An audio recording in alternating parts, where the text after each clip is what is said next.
6 shenja të depresionit në moshën e mesme që paralajmërojnë demencën. Studiuesit thonë se disa probleme psikike në moshën e mesme mund të kenë pasoja afatgjata për trurin. Parashikohet që demenca të bëhet një problem gjithnjë e më i madh i shëndetit publik. Ajo nuk shërohet, por ekzistojnë mundësi për ta ngadalësuar përparimin e saj, në mënyrë që simptomat e rënda, që e bëjnë individin të varur nga të tjerët, të shfaqen sa më vonë në jetë.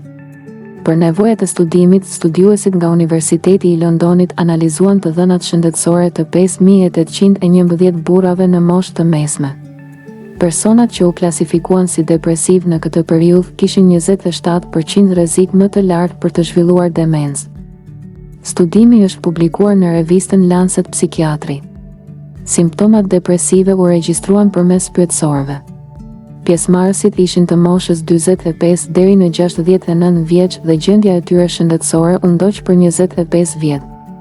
Gjatë kësaj periudhe, 10% e tyre zhvilluan demencë. 6 simptomat kryesore. Studiuesit konstatuan se rritja e rrezikut për demencë lidhet në mënyrë të veçantë me 6 simptomat e personat në moshën 60 vjeç: humbja e vetbesimit, pamundësia për t'u përballur me problemet, mungesa e ndjenjës së afërsisë dhe dashamirësisë ndaj të tjerëve, ndjenja e vazhdueshme e nervozizmit dhe tensionit, pakënaqësia me mënyrën se si kryhen detyrat. Vështirësi në përqendrim. Konkretisht, humbja e vetbesimit dhe vështirësia për t'u përballur me problemet lidhen me rreth 50% rrezik më të lartë për zhvillimin e demencës.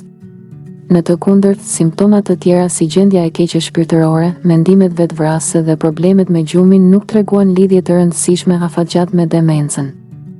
Një qasje që jep pamje më të qartë. Sipas autorit kryesor të studimit, Philip Frank, rezultatet tregojnë se rreziku për demencë lidhet me simptoma specifike dhe jo me depresionin si tërësi.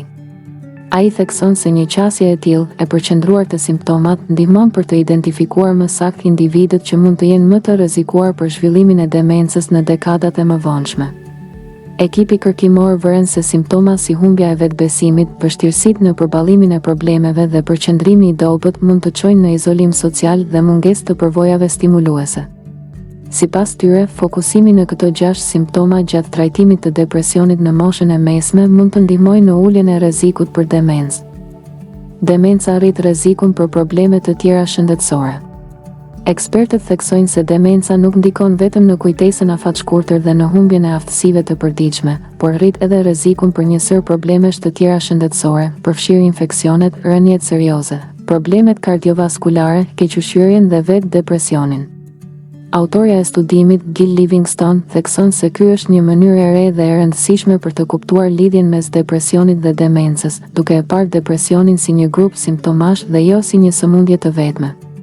Ajo shton se ka ende prova të kufizuara që trajtimi i depresionit në moshën e mesme mund të ulë rrezikun e mëvonshëm për demencë.